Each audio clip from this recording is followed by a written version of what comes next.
So thank you so much, everyone, for coming to my presentation on the very last Friday before the end of the school year. Usually no one comes to work. So today I'll be talking about mental health of Black children and youth. Now, is there a, yes, there is. So my agenda, I'll be talking about Black people in Canada. Now, my presentation will be much more focused on Black people. I debated, should I, but I wanted to have much more depth. So a bulk of my presentation will be focused on Black children and youth as opposed to racialized children and youth, which I'll only talk about briefly.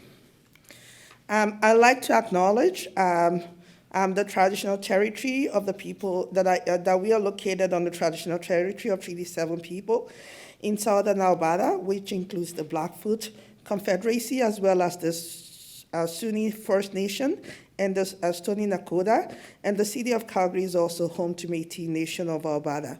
I am very mindful of the broken covenants and the promises made to Indigenous people, and I am really striving to make it right with the land and also with each other.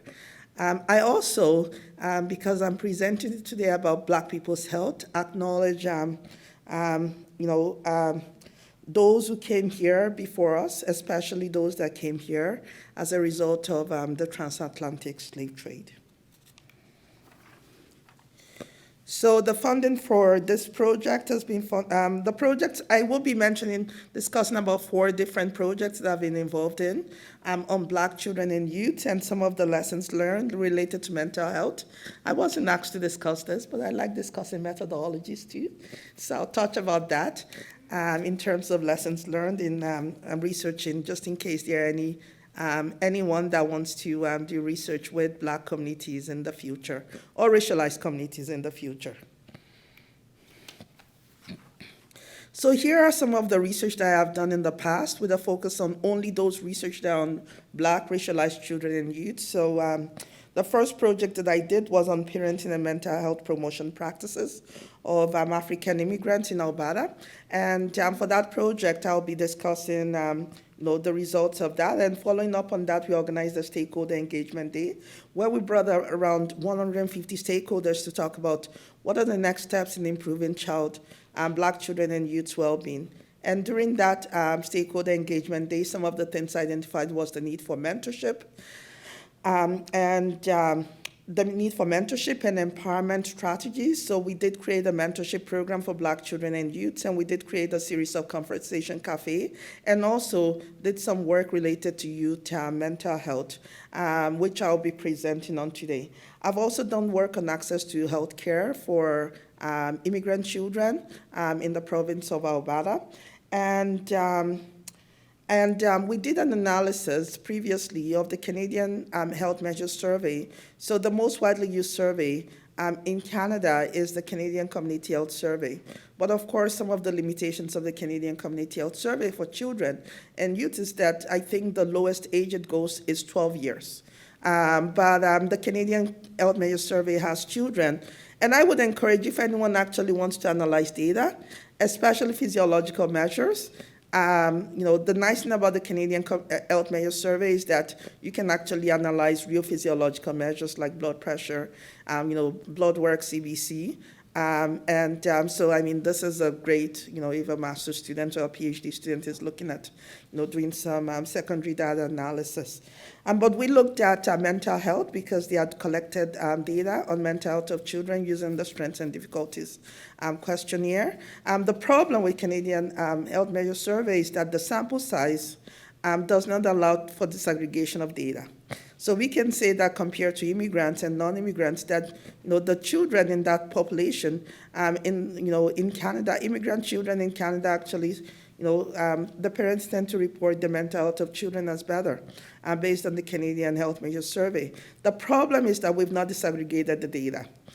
Because sometimes, you think everything is all rosy, and then when you disaggregate the data, then you realize, okay, maybe it's children from Caucasian backgrounds that are actually making things look nice and pretty. So, and I've also done some other work that I will be discussing today. Oh. Sorry, I think now I am a bit. Okay. So some of the lessons learned so far is that I think oftentimes we talk about race and racism as social determinants of health, but we also have to remember that race and racism does not exist in isolation, that it interacts and it intersects with other social determinants of health, including social determinants of health such as income and gender, and also social and community belonging to produce inequities. If you're researching and if you're planning to research, so my first research that I ever did as a doctoral student was actually on Filipino migrant workers. And I remember, and I've also done work on Eastern European migrants too before. And the interesting thing that I don't get asked when I do research on Black people, when I do research on Black people, no one asks me, why are you interested in us? Because it's like, okay, maybe it's obvious, my positionality kind of justifies why I'm interested.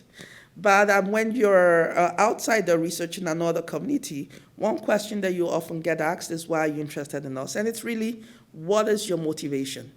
And when people are asking that question, they often are not interested in you saying, oh, I want to publish 20,000 publications and win a grant. They're really interested in, what is your personal motivation? Are you committed to this?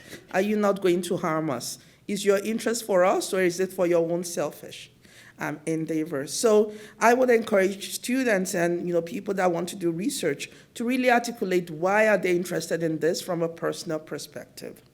Community engagement is key. And someone once told me, show your face, but not your mouth. I try to do that, although I'm not the best in terms of not opening up my mouth. And the other thing to recognize is oftentimes we think about this as, that we are going into community, that there's a Black community, but remember that there's an Indigenous community. But remember that there are communities within those communities, that there's so much diversity within those communities that we're going, and the next presentation I have sheds light on that. And in terms of recruitment, one of the things that, have learned over time when you're trying to recruit, a diverse sample is, if, for example, you're trying to recruit and you hire a white person to help you recruit, they would probably recruit mostly white people for you. If you hire a Nigerian to help you recruit a Black population, they will probably recruit mostly Nigerian people for you. So a way for you to actually mitigate that is oftentimes have multiple people doing recruitment for you, so that then your sample can be diverse. The worst ways that I have found in the past, I remember there was a study that I did, my first study on Filipino migrants, and I know I wasn't asked to talk about this, but I thought I would. On my first study on Filipino migrants, I decided, how I wanted to recruit was advertise in a newspaper. Newspaper is great. People are going to know that you're doing a study. And you would go to events and they'll tell you, oh, how is your study? But they will not contact you about participating in your study. Advertisement. So networks sort of and community workers be the best. And consideration for, religious intersections of religions with race. So for example, halal foods and, I have gone to interviews in the past about parenting practices, and I just had to wait until the prayer time is done. Someone finish praying, and then we continue on with our conversation. And also attending to issues related to language interpretation, and also issues related to literacy. So this, doesn't really relate to my presentation, but I just love it. This was, I did a study on mental health of immigrant population, and I interviewed immigrant service providers in Edmonton, and I also came to Calgary and interviewed immigrant service providers. And I interviewed most of the major immigrant service providers in Calgary and also most of the major immigrant service providers. And I find this quote interesting, and it really talks about communities inside one community and how sometimes that may affect, your choice in terms of interpreter. So this person, this was a counselor in Edmonton that said, to us, they are all Afghanis. To them, they are the Afghanis who were in liaison with the Taliban. There are the Afghans who were in liaison with the Americans. There are the Afghans who were from the Pashto tribe who don't want to have anything to do with the others. So if you get an interpreter, you might have somebody who is Pashto, and you get somebody who was in liaison with the Taliban, and this person is not going to tell you anything, right, because they don't trust this interpreter. So just attending to that and some of the delicate aspect of interpretation services, and knowing that, within this community, and the importance of pre-migration history on immigrant outcomes. So now I'm going to move to what I'm supposed to come here and talk about. So we had, in 2021, we had over 1.5 million Canadians, or 4.3 million of the total Canadian population who reported being Black. And Black population tend to be generally younger than the Canadian population. Now, I'll surprise you with some of the information here, or maybe not all of you, but some. In terms of economic outcomes, the proportion of Black women with post-secondary education has increased over time. Immigrant women from Nigeria and Cameroon actually have one of the highest educational rates in Canada, but of course, one of the poorest employment outcomes in Canada. And while everyone's income tends to be on the increase because of inflation, Black men's income has stayed at the same rate in Canada, which really is, if there's inflation and your income is the same, then it's, over time falling. And Black people are more likely to be low income. Now, this is data that my statistician, combined indigenous populations here, but please, because there are complexities to some of these databases and indigenous populations, because some of the data, when they analyze the data, they don't collect data from the reserves. So, it may seem beautiful, but it may not be as beautiful as it seems because of, skewed. But looking at Black and white, you see from this data, and this was just a research that I did for another research project, looking at access to healthcare for Black and white women. And, this is just the data from women, age, I think, 18 and up. And you'll see here that Black women actually had a bit of higher educational level than white on this. And that's consistent with the data that we have nationally, that Black women tend to have a higher education than white women on average, contrary to popular opinion. But there's complexity in terms of that. But in terms of their income level, Black women tend to be poorer. So, we have a higher level of education, but we are poorer than the Canadian population. Now, it's much more complex than that. Now, when you look at the Black population in general, Black people tend to have a higher education on average than white people in Canada. Now, when you now separate it by where people are born, then there's differences. Because oftentimes the education, the high education of the Black immigrants overshadows those born in Canada.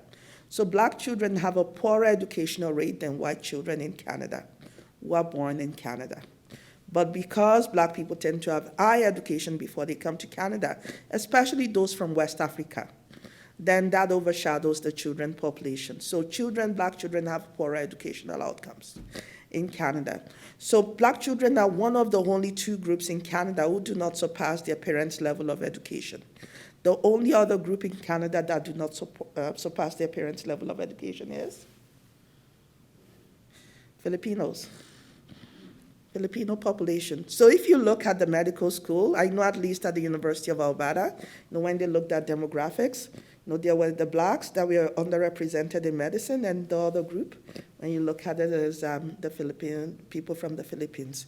Now, there is tendency, one of the things, I think for the Filipino groups, what complicates the process for them is the Living Caregiver Program, because a lot of, early educated come through the Living Caregiver Program, experience downward occupational mobility, and then their children's outcomes tend to be much more, in the level of their downward occupational mobility than, what the parents were initially trained as. Black youth in Canada experience poorer educational outcomes than other youths. Which leads to subsequent poor economic outcomes. And this is despite high educational aspiration. And I think the previous speaker, Chancellor spoke about, higher educational aspirations of Black youths in Canada, and the higher level of resilience of Black youths in Canada. And some of the factors that contribute to this is negative attitudes of Black teachers towards youth, lack of African Canadian history, low teacher expectation, alienation in school environments. And there are several factors that we know can improve the economic outcomes of Black children, which include support for Black parents, support by Black parents, parental values related to education, pride in one's own heritage and one's own identity, and use of minority languages at home, and strong sense of trust and knowledge in one's culture. Again, Black children, 94% of Black youths aged 15 to 25 said that they would like to get a bachelor's degree or higher. 60% of them actually thought that they will be able to. Black youths have higher educational aspiration than other youths, but they also have lower level of educational attainment. And further, 44% of Black children reported that they could always bounce back quickly after hard times, compared to one-third for the rest of the population. And they also express a better outlook into the future.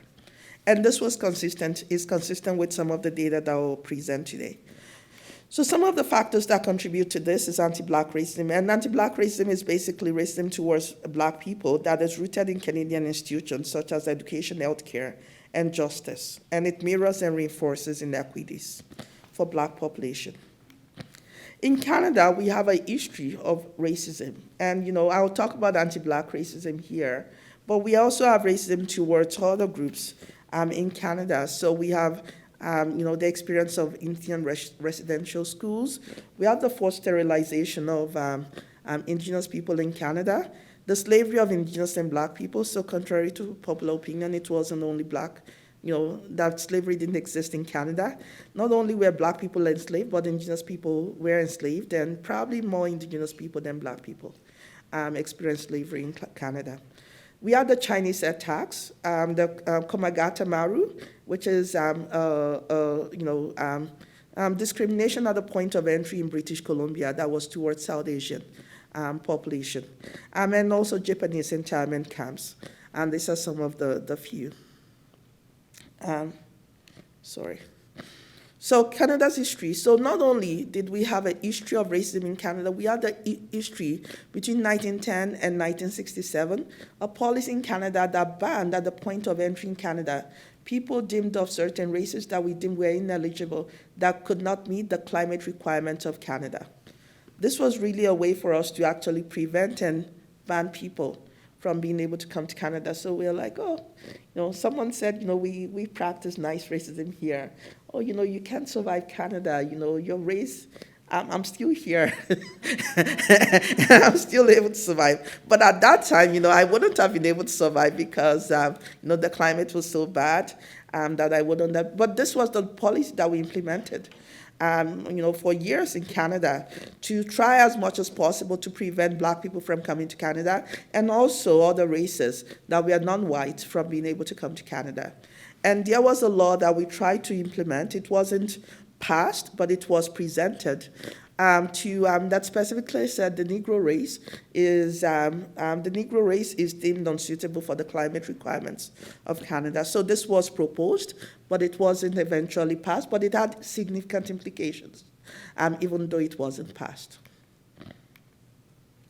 So in 2017, the United Nations Working Group of Experts on People of African Descent came to Canada to look at the situation of Black populations in Canada.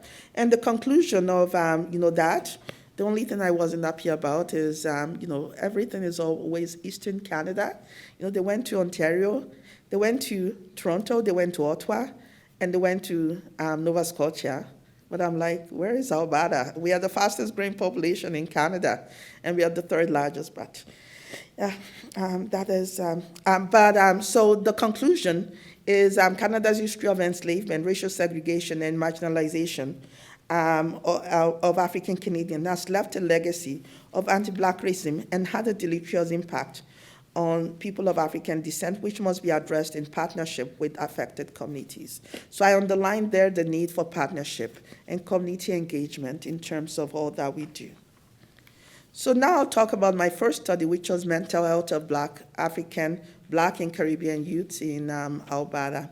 And for this study, at the time that I started the study, I was a member of Africa Center. Africa Center is the largest Black organization in Western Canada. It's located in Edmonton. And I was on the board of Africa Center. And during one of the board meetings, I got to learn that the youths, there's a youth group, the Young Come Up group, that they didn't really have anything to be able to do their programming. So I met with 6 youths at that time, leadership of the youths, and I asked them, how can I be of help? I think they were probably cognizant of the fact that my research area is more of health. So maybe, they might have been biased by that, but they said, Dr. Bukola, we want you to do something on mental health. And they were also, the youths took me on a lecture. And they're like, we want you to do a participatory. And they're like, no, we don't want involvement. We want participatory. We want to be driving it, right? They also taught me about intersectionality. They said intersectionality 101, and they gave me a short lesson on intersectionality 101 from a youth's perspective and what they wanted. So at that time, Policy-Wise for Children and Families, which funds research on children and families across, had a call for proposal for $40,000, and we applied for that. And, the main research question was to look at culturally relevant and effective approaches to increase access and uptake of mental health support for African, Black, and Caribbean youths in Alberta. So we interviewed 30 youths of African, Black, and Caribbean descent. And we also did a series of whole conversation cafes. So after the interviews, so we hired... we brought together, it was a participatory action research. So, the first thing was to, after we got the funding, we advertised for youths who wanted to be on the advisory committee. And 10 youths indicated interest on being on the advisory committee. And then at the first meeting, the youths are like, well, we also want to collect our data ourselves. So I had, budgeted for 2 research assistants for the project. So one of those research assistant positions was converted to hiring 6 youths. To work on the project. So we hired the youths. The youths, collected the data. There was some data. So one of the challenges, and I said this in terms of, people will tend to always recruit people that look like them. So the youths in the leadership were mostly female or non-binary. So we had a representation of female population and less representation of male in the sample.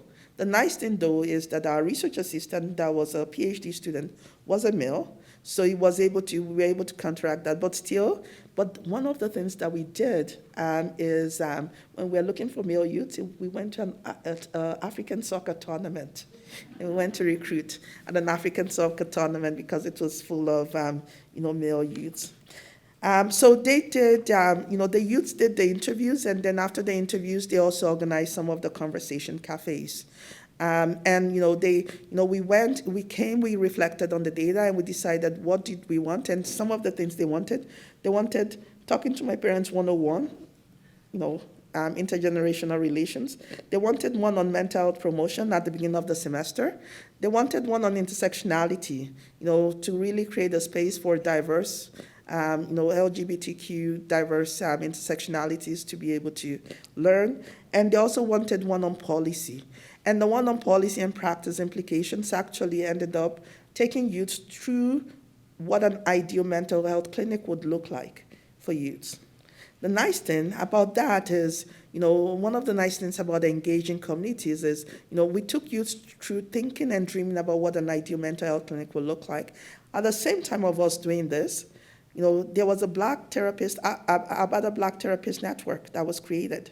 And the Alberta Black Therapist Network had a meeting with Africa Center's board of directors, and they were looking for data to support an application to apply for funding to create the first mental health clinic for Black people in Western Canada. So the results of the study and the reflections was actually used then in the grant application to support the creation of a mental health clinic for Black people in Western Canada.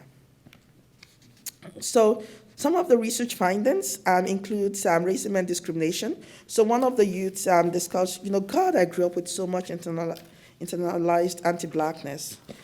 God, I hated myself. I wanted to be white so bad. I wanted to have straight hair. I wanted to have lighter lips. I wanted to have smaller lips. And this youth also talked about her experience walking, across the road, and someone threw a Slurpee at her and called her the N-word. And she internalized that, and, some of the racist experiences that she's experienced, and she continued to internalize that. A lot of the male youths talked about the intersectionality of masculinity, race, gender, and how it affected them. So for a lot of the male youth, it's like they feel like they feel like people perceive them as guilty until you're proven innocent. While for everyone else, you're innocent until proven guilty. So the perception that toxic masculinity is a male thing, and the youths were really trying to really talk about the fact that that is not true. Cultural expectations. So the whole idea about the strong Black woman, or that having a mental health issue is like a white thing. It's not a Black thing. And a lot of the youths, again, a lot of the youths that we had were educated, so we had a higher representation of people in universities, so they also talked about academic expectations. They discussed openness about mental health, so factors that positively contribute, so when they're able to talk to someone, and also a sense of community. And the sense of community is important because there's another study that I did that I analyzed the Canadian Health Measure Survey of mental health of immigrants versus non-immigrants in Canada. And we, spent some time in the lab doing analysis and, manipulated several variables. And sometimes some things are significant, sometimes it's not, depending on the variables that you put in. But two things that were always strongly significant in our analysis, depending on whatever you put into the mix, was income and community belonging. When immigrants felt like they belong to a community, they are more likely to rate their mental health as better. And in this study too, people also talked about the sense of community and also spirituality. Cost of mental health services was some of the factors that deterred access to mental health, and also geographical barriers and distance from service providers. So, many of them talked about a lot of the mental health spaces that exist, they perceive it to be white spaces. And they don't perceive it to be spaces that are open to Black people. So they don't feel comfortable. So this actually contributed to, where the clinic that, was created was located to ensure that it's, and also Black representation. So, one of the youth says, that they'll go to a mental health counselor and say, I'm experiencing racism. They'd be like, what? Oh, what? Are you sure? Okay, let's get you some other strategies you can deal with. So it's basically the person tries to, just ignore the main concern and move to something else that they're more comfortable with. And lack of knowledge about mental health services. Youths also talked about intergenerational gaps, and they talked about intergenerational gaps from the fact that, a lot of parents, like some of the youths talked about, some parents, when you tell them that you have mental health concerns, they're like, you have food on the table, you have a roof over the top of your head. I didn't have this. You shouldn't have any problem with your mental health. And some talked about parents that had experienced civil war in the past, and we're used to really, really very dear and tough conditions. And, and they feel like, if I never, experience difficulties, even with all these challenges I've had, you shouldn't have any difficulties. Stigma and judgmentalism, just like other populations. And also in Canada, there's a culture, you discussed that in Canada there's a culture of independence, and contrary to, the African culture, and sometimes youths adopt that culture of independence and it negatively affects their mental health. Other things talked about was the importance of peer support, religious teachings, and music, and the negative aspect too of self-imposed isolation. So we are currently doing another study now funded by CIHR that is looking at mental health of Black youths during and post-COVID-19. in Canada, and this is a national study. So again, for this, looking at, how the previous, so for this first project, we had a really good outcome in terms of that project. For example, the result of the project was presented to the Prime Minister of Canada even before, and it had a great impact on policy in Canada. We were able to use the data to support the creation of a mental health clinic in Canada. And it was also a capacity building for some of the youths. So many of the youths have actually now gone on to do bigger and better things. One of them works as a policy analyst in the city, and one is a teacher now, and one is a mental health, doing a master's in related to psychology. So it was really a capacity building approach for our community. And the youths also got publications. So they were co-authors on the publications that we had, which one of them was in CMHA, which was really good for the youth. So I'm like, okay, I'm going to do the same thing for the next project too. National project, it's a little bit more difficult because for the local project, the youths, they had their meetings and they had their individual interactions. For the national project, I felt like the bonding between the youths are not as strong because they are located nationally. But for this too, we have an advisory committee, and we also have youths that we hired as research assistants. And we wanted to look at the perspective of Black youths on the breadth and impact of COVID-19 pandemic on the mental health of Black youths, and what are the burden and correlates of mental health problems among Black youths. So for the second question, it's a quantitative survey. And we are currently actually rolling out the quantitative survey now. We are still recruiting. We are hoping to recruit around 800 Black youths. We have recruited, I think, 150 Black youths so far through our survey. But we've completed the first part, which is interviews, and that's what I will present today. So we're recruiting 800, but we only need 700 for our analysis. We are oversampling just for missing data. So one of the unique things that youth talked about was multiple pandemics. So for a lot of youths, for a lot of us in this room, the COVID-19 pandemic had an effect on our mental health or mental well-being. But for Black youth, it wasn't just the COVID-19 pandemic. It was also the re-traumatization that happened as a result of the Black Lives Matter movement, which was happening at the same time as the COVID-19 pandemic. And many of the youths discussed that. Income and food security was one thing that youths talked about. And immigration status. So, a lot of immigration was delayed because of the pandemic. Isolation, just like many of us in this room, and academic stress. Service access, so, the closure of services was, and Black representation in Black spaces was also discussed by the Black youth. Now, virtual service delivery, the youth discussed positive aspects of virtual service delivery, that, maybe you don't have to see anyone, and that's good for you. But at the same time, some youths also, which I don't have here, discussed also the negative part of virtual service delivery. So, you have a mental health problem, and you've contacted a psychologist, and then the psychologist calls you on your mom's phone, and it's like, you do not want your mom to know about that. And they're asking you questions. And lack of family support.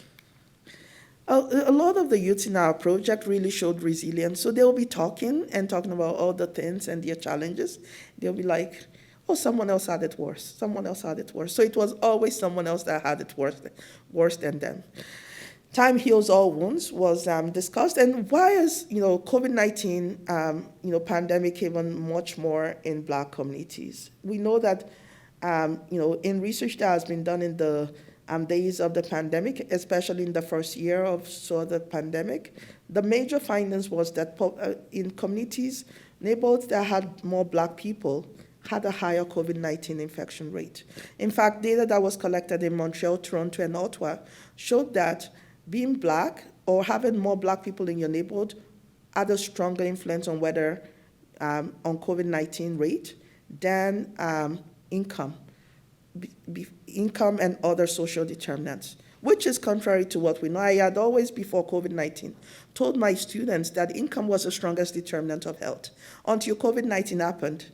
And when you look at the Statistics Canada data, and I can send it, the Statistics Canada data in 2020 showed that Black population had the highest mortality rate in 2020, and that was in the early days of the COVID-19 pandemic. So many of the youths had actually experienced or had people that passed away during COVID-19. And many of them, also discussed sports. So they said, sport was a way for a lot of youths. Sports was a way for them to heal themselves from some of the stresses that they face. And some of the challenges they had was the closure of sports venues at that time meant that there was really no way for them to be able to, de-stress from all the burdens that confronts them. And religion and spirituality, the youth use religion and spirituality. So some of the implications: diversify the healthcare workforce, address anti-Black racism, address income as a social determinant of health, build and capitalize on resilience of Black youths and communities, and also building the capacity of religious and community leaders, attend to geographical location of mental health services, attend to barriers related to access to virtual mental health services, and invest in sports participation and extracurricular activities for the youths. So, the lady there is the leader of our youth group, Africa Center. She's no more. She's now at the mayor's office as a policy person in the mayor's office. But she was the lead, and the other person standing there was my research assistant that served as a doctoral student that helped in terms of coordinating the youth. And the person that you cannot see that is right beside me was my postdoc, who is now an assistant professor at our faculty, and at that time she collaborated in developing the proposal together with me. So this was the stakeholder engagement day where the youths themselves decided they wanted to do their presentation themselves. I was just a guest speaker. I'll give just tell me when when the time is over. Okay. This is a project that we did on factors that contribute to African immigrant child health, and this was the first one that I did on child health. My clinical background was in child health, so I was a pediatric oncology nurse at the Hospital for Sick Children for about 7 years before I went into research. But my doctoral work was on something totally different Filipino living caregivers. So, my first research was actually this project on factors that contribute as PI. My first research on child health was on this project, factors that contribute to parenting and mental health promotion practice of African immigrants in Alberta. And for this project, we wanted to look at the perspective of African immigrant children on their child's mental health. There was also another question on parenting practices, but I won't be talking about that. So we interviewed 32 African immigrant parents in Alberta. Most of them were in Edmonton and surrounding areas, but I did actually come for about 3 days in Calgary and collected data from around 6 or 7 parents here, mostly from the Somalian community in Calgary.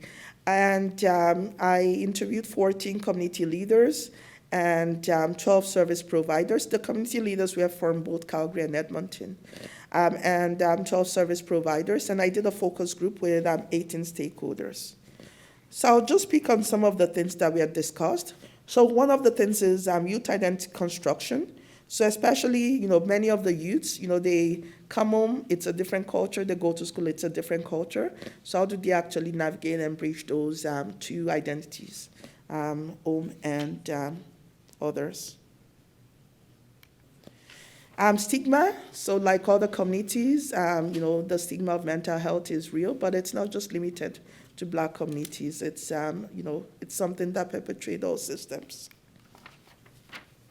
Knowledge gap and stigma. So many of the parents talked about, I've never actually thought about children's mental health. It's just not something that it's out there. I only work with seniors, but if someone were to come to me and ask me, where could I go for mental health support for my children, I honestly don't know. And that was from a service provider. So many of the youths also talked about mistrust of Western medicine. So Western medicine science, I think this was from a community leader. Western society is science, science, science, science, right? They will take him to a counselor or a researcher. Before you know, the kid is taking 30 pills a day and it doesn't work. People were very normal. But because the counselor or the psychologist has branded this person finished, his life is over.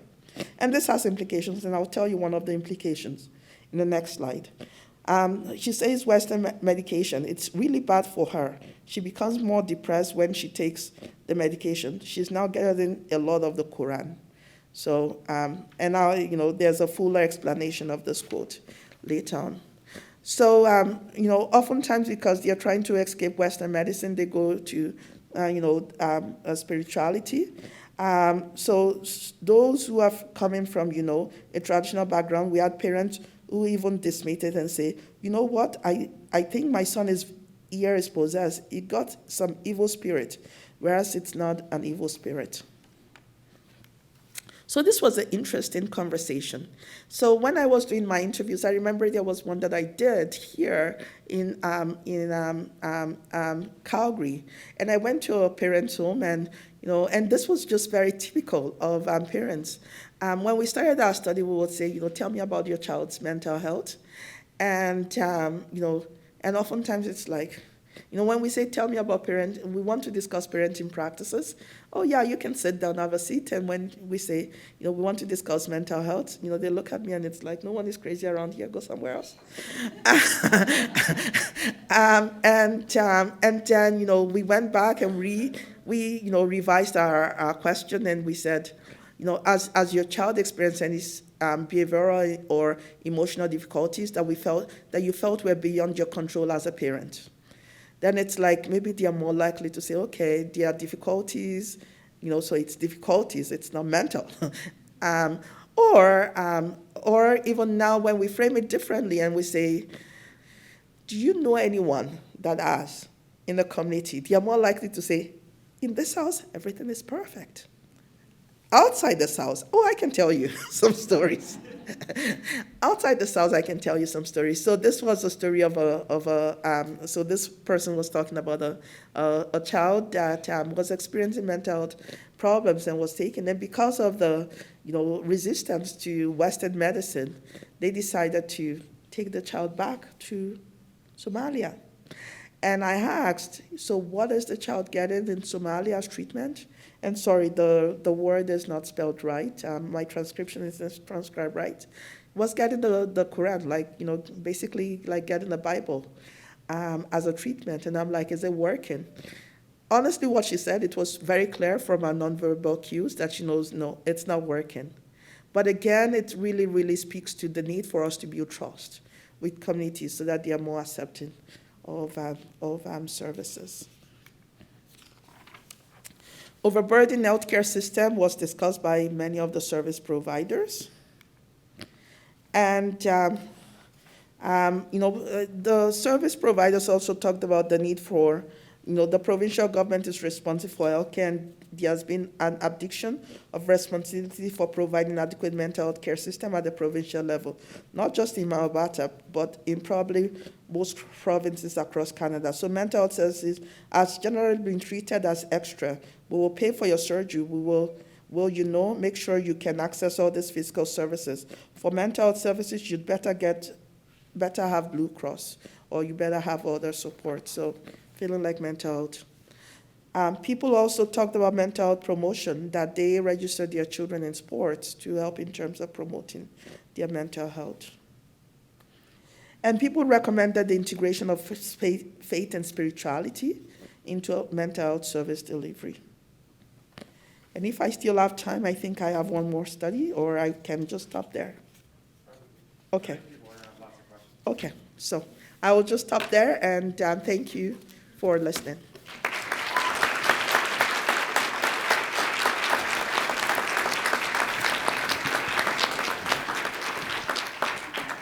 So thank you very much, Dr. Salami, for that wonderful talk. I think there's so much we have to learn, and I'm sure we could keep you up here all day, but you probably wouldn't like that. Yeah.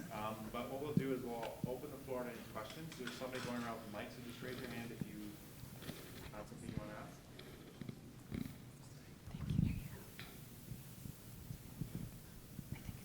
Maybe stand up when you ask, because I know yesterday people were trying to find out who was asking the questions. Thank you for your excellent presentation.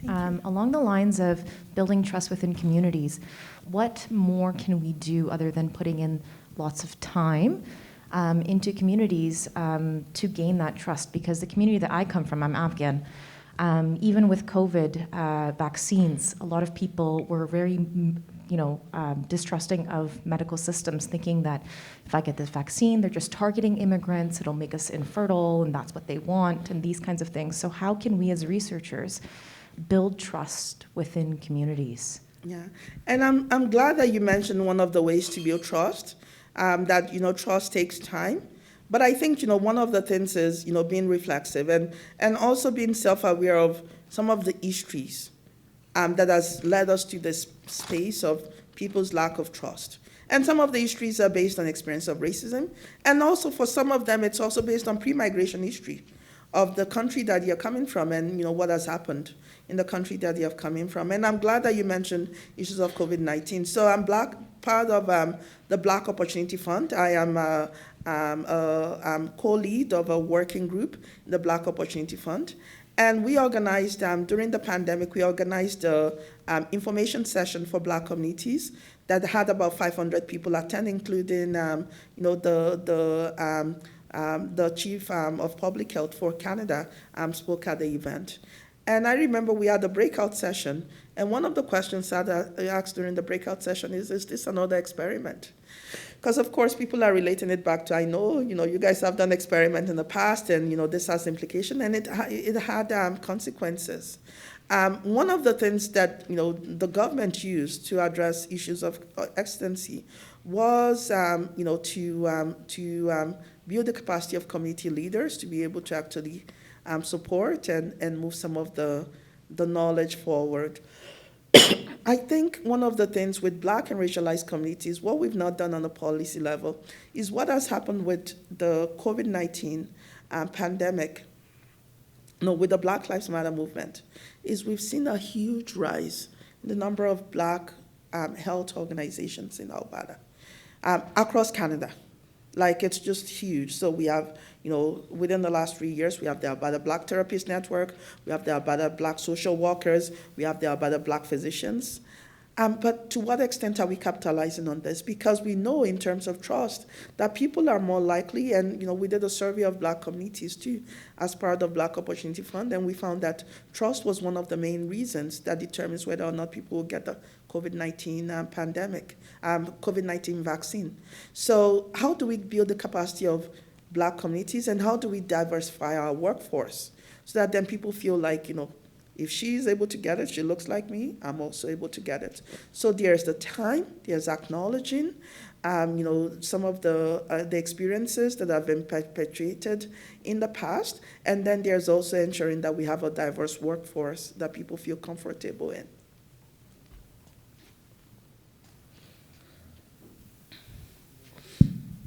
Thanks so much for your talk. It's great to see this research going on.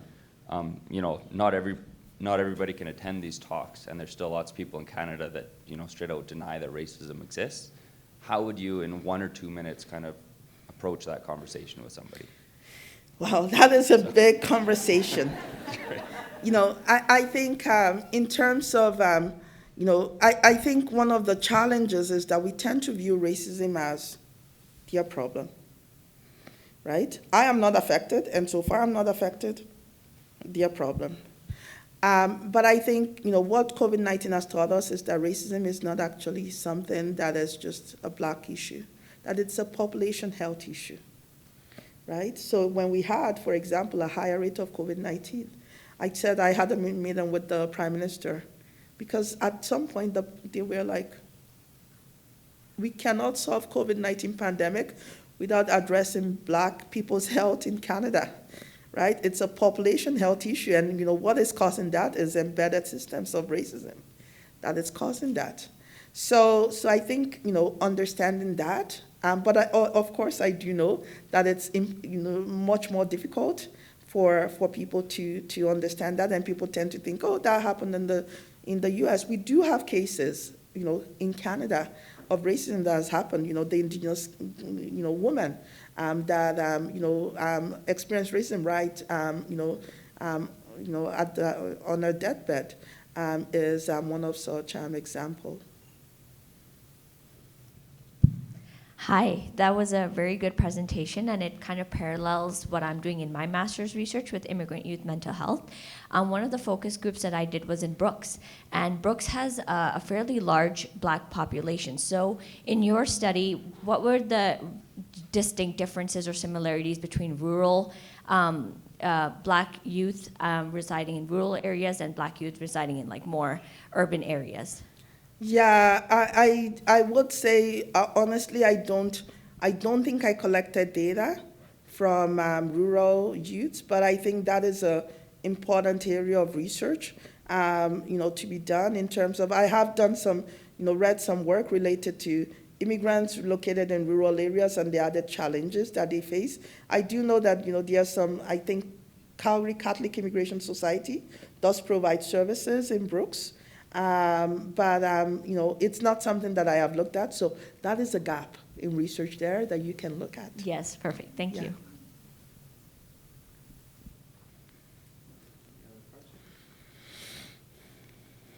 Great. Well, thanks again, Dr. Salami.